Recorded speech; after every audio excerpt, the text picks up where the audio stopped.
Not Worth the Time with Wade Taylor.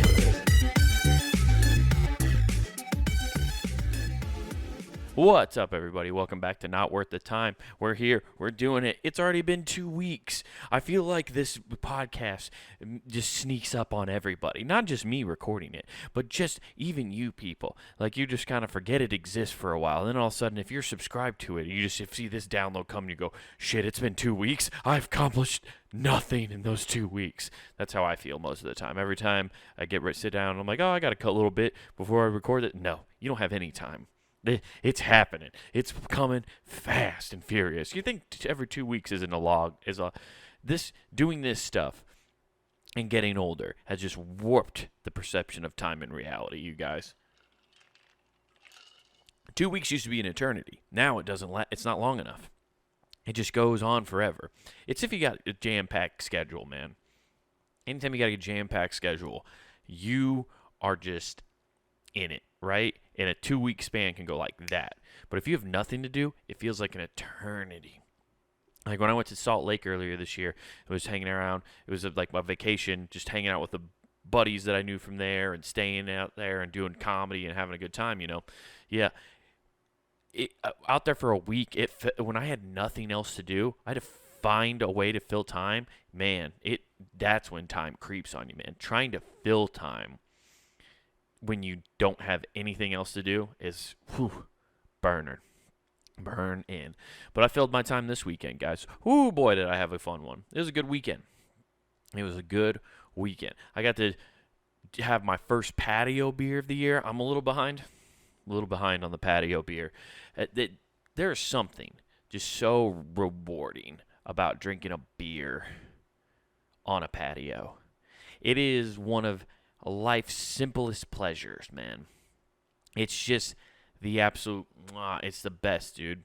I love drinking a beer on a patio. I love going to some place to get, an early lunch or a late breakfast. I won't say the word for it. I won't say it. I'm too much of a man. I won't use that B word. I don't say that B word because it comes with underlying tones of why you're there. No, I just don't. I don't know. I think it's a weird term. I think it's weird when we combined other terms, Anyway, no, I don't like brunch. I don't like the term brunch. Something about it bothers me. The combining of those brunch. It sounds bad. It doesn't sound like it should be a pleasant thing. Like, we're going to go to brunch. It sounds like you're going to get tortured. Yeah, we just spent a couple hours at brunch. What the fuck is brunch? It sounds like a German sex act that you don't want to be a part of. Like, if someone goes into a brothel on the red light district in Europe and asks us for a brunch, you're like, that guy's fucked. That guy is fucked up. That guy always comes in here and asks for a brunch. But yeah, when it was like 11:30, so had a nice little. You got a choice at that point, and had himself something. And I drank something a little different this time. I'm a High Life guy. Love me some Miller High Life. Love living the High Life, dude. I like drinking the champagne of beers. Sorry for all the rock rambling in there. That's not water, by the way. I'm lying to you guys. That is Baja Blast because I needed a pick-me-up. I needed to feel like I was riding through the Baja and just getting blasted with sand. I always think about that with names, dude, of products. Then I'll get back to my story here. But, it's called Baja Blast. And Baja makes me think of, the Baja 500 where you're racing through, a desert on a Baja car. It's just through dunes and shit. And they called this Baja Blast. So to me, someone took a drink of this and went, yeah, that tastes good. What does it remind you of? It reminds me of getting blasted in the faces with sand in a Baja race. And they're like, Baja Blast, dude. Yeah, woo. This is what it reminds me of, getting blasted with sand. It's like a it's like a power sander blasting the fucking paint off the side of a house. I lost my first layer of skin on my face at the last Baja race I was in. Everybody thought I was pink from sunburn. No, I just had sand blast me so hard it rubbed my face raw. I had to wear those goggles, and I just had fresh skin underneath. Just peeling your face back with sand. Anyway, but I switched it up. I had Michelob Ultra, which, underrated beer, I have to say. An underrated beer for sure. Especially for a patio drink. Because a lot of people, oh, it's like drinking water though, man. Like, there's nothing to it. That's why it's great. It just is enough, and you're not filled. You can drink like two or three of them. You can like 3, 4, 5. Okay, let's be real. You can get down to you can get close to a 6-pack of those Michelob Ultras, dude, and you're not gonna feel shit. You can feel like you're drinking people under the table. It's basically drinking non-alcoholic beer. Michelob Ultra is like cheating in a drinking contest. Like if you were gonna do Edward 40 hands and you and your buddies had Busch Light, or even like Budweiser, of course, that Bud Heavy, right? Or Busch Light, even. Let's keep it in Busch Light realm, you know. So you're doing Edward 40 hands, and your boys got Busch Light, and somehow you magically found some convenience store that sold 40 ounces of Michelob Ultra, and you showed up with that. Your buddies would start screaming at you because that's performance-enhancing drugs for Edward 40 hands. Okay, you are trying to cheat the system and trying to win with Edward 40 hands, and that's not cool, man. Okay, don't fucking do that. Don't you dare disrespect the game of Edward 40 hands by coming in here with your lighter than light beer. It's like they took Busch Light and filtered it again. If you can see through the beer, there might be a problem. But underrated beer, man. Underrated beer for a patio drinking, dude. It's a good time. That's my goal this year, is to spend more time on patios. Mainly the one at my girlfriend's house. She has a nice patio. The other day, she needed the lawn mowed, and she just didn't want to do it. Didn't feel like it, but it needed to get done right. Dude, I stepped right in. Fucking, oh, I can mow the lawn. I got this, babe. I can do this. That's no problem. Dude, just full on, just ready to go. Dude, mowing the lawn, having a beer, and just cruising around listening to, dude, I went old school because I used to have to mow my lawn when I lived with my parents, high school days. And this is back in the iPod day, dude, where I had to just listen to my iPod the whole time while I mowed, dude, and it ripped. I just listened to full albums. I threw on Green Day's American Idiot just as a throwback while I was mowing the lawn. Woo! Was I singing out there just on the lawnmower? Don't want to be an American idiot. Oh shit! I just ran over a hose. Just living up to being an American idiot on that tractor, dude. Just riding that John Deere, having a fucking blast. Mowing the lawn is underrated. And I was on a rider mower, which makes it even more fun. I actually don't mind doing a push mow for a lawn care. Okay, dude? Getting a nice exercise in. You're just pushing. If you have a flat yard, that is. Man, if you got hills, pushing a fucking mower sucks. And sometimes even like if you live in a place where you have mostly flat and you do have a rider, and it's like better to do that, but then you have like a giant hill or a fucking ditch for some reason, you live out in the country a little bit and you got a ditch. Sometimes you still got to push mow, dude. Oh, that's brutal. Push mowing any kind of hill sucks. So I will give you that. But I do like a push mow. But man, just being on a fucking riding lawnmower, cutting your grass, having a beer, singing middle school hits, just belting out tunes from a time past when you were like, man, this song really speaks to me and is talking about something, man. And, I'm not going to be like every other person in this world, man. And that's what this music's telling me to do, man. And now all of a sudden you're 30 years old and you're mowing the lawn just like your dad was. Ooh, how the cycle goes around. Dude, I love it, though. I feel like I was destined to do that in a weird way. I feel like I was really destined to be like one of those cliche homeowners. I fantasize, and I might have brought this up on the podcast before, but I like speaking it out there. I like to put it out in the universe. I fantasize about mowing my lawn, and then like it's sunset, and then I just go out there, and then I sit on my patio and I look out over the lawn just like, that's what's up. And I just crack a Miller Lite and sit there and that's what I'm talking about. I did that. I fucking relish in that moment, dude. And I love it. And I don't know why mowing the lawn has always been one of those things that like pumps me up. It's just the solitaire. Like nobody bothers you. No, if you're mowing your lawn, one, the mower's loud, right? Two, you're trying to get a task done. People just respect that you're trying to get something done. Like, even I didn't want to interrupt my dad when he was mowing the lawn, and he didn't interrupt me either. It's a mutual respect thing you get when you mow the lawn, dude. Like, people don't come up and try to stop you, you know. And I probably could be wrong. There's probably a few, you know, Aarons out there. You know, your neighbor Aaron who just walks up and he's like, "Hey, wait, how's it going?" He stops you. He thinks he's like, "Oh, I can stop you because you can't. I can talk to you until you fire it back up. I can." He just wants to play that game. He's like, "How long can I distract you from getting done what you want?" And you try to do that thing where you ignore him, like you didn't see him. That's why you always wear sunglasses while you're fucking mowing, dude. Always wear dark sunglasses. You wear dark sunglasses. That way, your neighbor doesn't know where your eyes are looking. If you're mowing, you got dark shades on, and he waves, you can still see him, but you can just ignore it. And you got headphones in, it's a mower, you can't hear him going, "Hey! Ah!" No, you can ignore his ass and just keep going. And if he keeps going, you know, and he sneaks up, then you can, like, hit him with the mower and be like, he was on my property. I didn't see him. Aaron, I'm sorry about it. I didn't mean to do that. You just spooked me.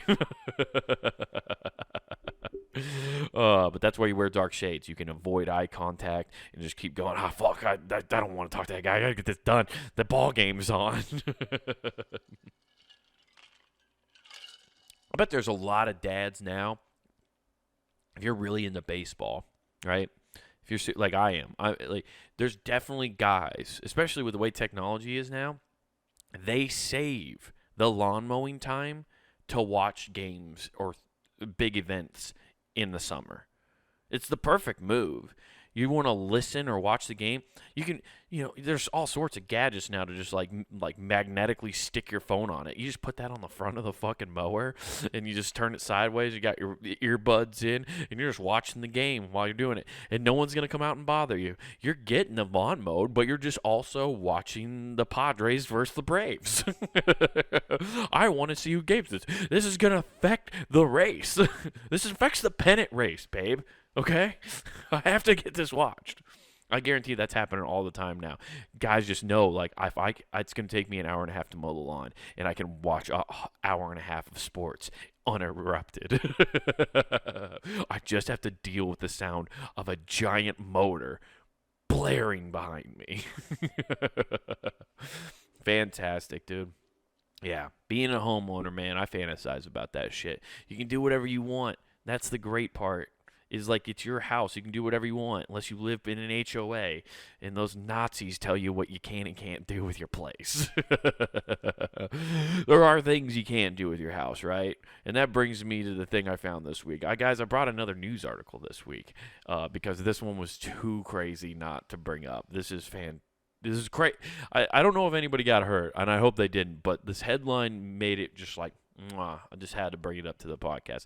So this week we're talking about jury convicts Oregon man who rigged his home with Indiana Jones booby traps, injuring federal officers. Cool. I does say he only injured them. He didn't do that. Also, it's the federal officer. Like, what organization do you? Dude, if he just had a giant boulder roll at an IRS agent. Guy trying to collect his taxes, and he was like, "How about not, federale? How about you chase yourself out of there?" He tried to slide out of the door as it was going down with the giant ball rolling at him, and he lost his clipboard with his tax percentages and had to reach back and get it. Oh, man, just taking out an IRS agent. That'd be great. All right, but it turns out Georgie, boy, Wade, you're doing great. Gregory Lee Rodvelt, 71, found guilty of assaulting a federal officer and discharging a firearm in a criminal a crime of violence. Oh, okay. Let's read out what happened to him, though. Oh my God, this man. Okay, before we even get to the Gregory Roosevelt. Holy shit. I've seen that person in my grandmother's nursing home. Dude, that hairstyle's wild looking, dude. This is what like Ray Liotta's character is supposed to look like at the end of Goodfellas. Like, this is the guy who looked like him. Holy shit, dude. That is crazy. That guy has dead eyes, too. He does not give a fuck. He was like, fuck those federal agents, dude. In Oregon, a man rigged his home with Indiana Jones-inspired booby traps of a round hot tub that was on its side set to roll down the hill, was found guilty and charged stemming from 2018 incident. Oh, this happened in 2018, in which a federal agent was injured, officials said Tuesday. The federal jury in Medford found Gregory Lee Robert, 71, guilty of assaulting a federal officer using and discharging a firearm during the retaliation of the crimes of violence, said the U.S. Attorney General, the U.S. Attorney's Office for Oregon said in a statement. Roosevelt has lost his home in a lawsuit after he had learned that a receiver had been appointed to sell that property. He proceeded to booby trap it, a federal prosecutor said. Well, how did he lose his house, though, in a lawsuit? Like, I'd like to know that. Like, what did he learn? This is like that whole thing. I don't know if you guys know what Killdozer was. It was that guy who manufactured his own bulldozer that was bulletproof, and he sealed himself in and destroyed a small town because the government of that small town was fucking him hard, apparently. Nobody talks about that part. They just talk about how he's a monster and destroyed this whole town. That's a crazy story. There's a documentary about there, I think, called Killdozer. You should check out. It's a very interesting story. But I just like to know, like, how did he lose his home? Is this an eminent domain thing? Because if he lost his home over the government taking it, I kind of side with him. The fucking fact that they could just take land and do whatever they want sucks. It must have been something federal, since they have like federal prosecutors in there. A bomb specialist with the FBI and the Oregon State Police were asked to inspect the property after Roosevelt was arrested in Arizona in April 2017 and charged with unlawful possession of explosives. FBI Special Agent Jeffrey Gray wrote in an affidavit. Jesus Christ, dude. This guy went to fucking Arizona and found some explosive and was like, you're not taking my fucking house, dude. This is wild. I haven't read any of this yet. This is all new to me. So here we go. When the bomb specialist got to the man's former property in Williams, about 30 miles west of Medford, on September 7th, 2018, they came upon a minivan blocking the front gate, and upon closer inspection saw it was rigged with 2 booby traps, according to the affidavit. They discharged the trap and got to the home's front, where they spotted a hot tub tilted at an angle, said authorities. When the FBI reached him in Arizona, Roosevelt stated that he had set up fishing line as tripwire across the property gate that went to the round hot tub that was on the side, set to roll down the hill and hit whoever was coming through the gate. Roosevelt described it by referring to stone rolling down in the Indiana Jones movie. Roosevelt also talked of other tripwires on the property and a spike trap made with nails and wood, which was designed to flatten tires. Roosevelt was not provided any additional specifics about the tripwires. Damn, this dude was ready to go to war for his house. He was not playing around. Also, I'd like to know, at this point, he's losing his house. I feel like you're using a lot of money to build these booby traps. You could have probably gotten a nice down payment on a house. I guess he's retired. I mean, buying a new house at that point would be pretty hard.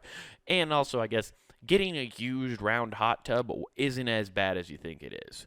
Buying a new one, very expensive. Buying a used one, not that hard. You know how many people on Craigslist right now have hot tubs that they're just trying to give the fuck away? Because getting them out of a house or getting rid of them is so much harder than buying one. Like, because you got to get them out of the space. A lot of times you can go find free hot tubs. If you're looking for one and you can figure out how to transport it, you can get hot tubs for on the cheap, yo. So that's not as big of an expense. But all the other stuff seems pretty expensive. But then I think about it, no, it's not. He made a tire, strap, to pop those tires out of nails and stuff. Nails are fucking cheap. Cheap shit. I think that's why they make those, people make bombs with, where those rice cooker things. And, yeah, it's scary because they put those shrapnel things in there. That's what the pirates used to do, dude. Those blunderbuss, they just put whatever the fuck they could find in there and shoot you with it. It's wild as fuck. I'm reading a book about those pirates, dude, and they wouldn't fuck around. Anyway, let's continue reading. To enter the house based upon the premises of the aforementioned booby traps, law enforcement officers used an explosive charge to breach the front door, the affidavit said. Once they got inside, they came upon a wheelchair, and after it was bumped, it triggered a homemade gunshot device that discharged a 41 caliber shotgun shell. Is that what that is? Whatever. .410 shotgun shell that struck the FBI bomb technician below the knee. The U.S. Federal's fucking Christ. He literally he was building Rube Goldberg traps in his fucking house, dude. The agent was rushed to the hospital where he was treated and released, officials said. Rodvelt faces up to 20 years behind bars when he was sentenced by the prosecutor said. That's an unrealistic maximum sentence, defense attorney Benjamin Kim said Wednesday. Kim declined to comment further. Well, he's saying that because the guy's fucking 71, but he's clearly a danger to people.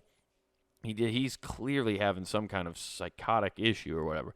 Are there comments on this? Oh, no, stop that fucking... I don't want this... No! Fucking sponsorship. I was trying... Sorry about that, people. Hopefully you didn't hear that. That was annoying.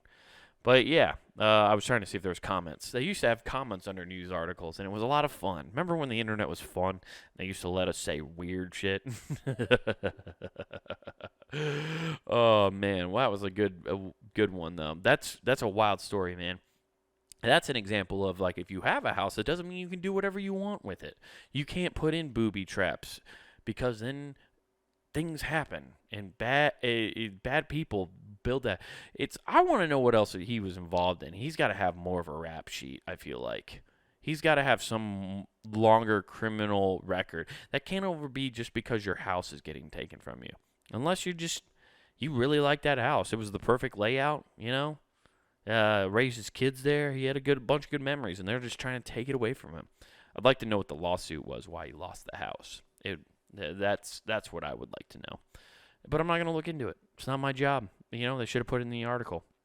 Fill me into what is motivating this guy, They don't do that. They don't want you to sympathize. You shouldn't sympathize with that guy. The guy's building booby traps and fucking trying to kill people with wheelchair-triggered shotguns. Not a good time. But you know what is a good time, guys? puntinggame.com. That's right, guys. puntinggame.com is your favorite place to be entertained. We got all sorts of cool podcasts for you. We got this show, Not Worth the Time. You got Who Gives a F with myself and Nathan. You have all the back catalog of all the other great podcasts that have been on our network.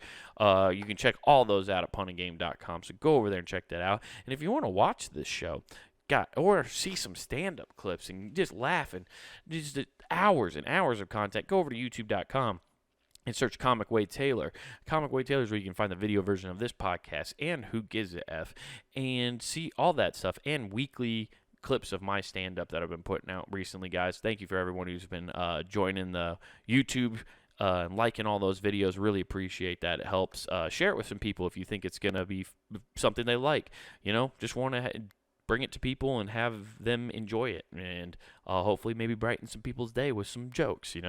That's what this all is about. And then, guys, if you want to really support puntinggame.com, head over to the Punting Game shop where you can get yourself t-shirts, hoodies, all sorts of cool stuff to represent your favorite shows here at puntinggame.com. And don't forget to use the promo code NWTPOD. That's NWTPOD. And that gets you free shipping at checkout at the Punting Game shop. NWTPOD is what will get you free shipping at checkout. So go do that. That'll be great. If you want to see me do some shows, I got one lined up right now at the end of June 30th. I'll be at the Beechwood Lounge performing there with a bunch of local comics. It's the Bomb Shelter Showcase at the Beechwood. It's a fantastic show. It's always a limited seating. It's in a small basement show, but man, is it a lot of fun. We always pack it out, and it's a great fucking time. So come out to that. It'll be a good time. Other than that, guys, thank you for listening to Not Worth the Time. I hope you have a fantastic rest of your week. And remember, don't do anything I wouldn't do.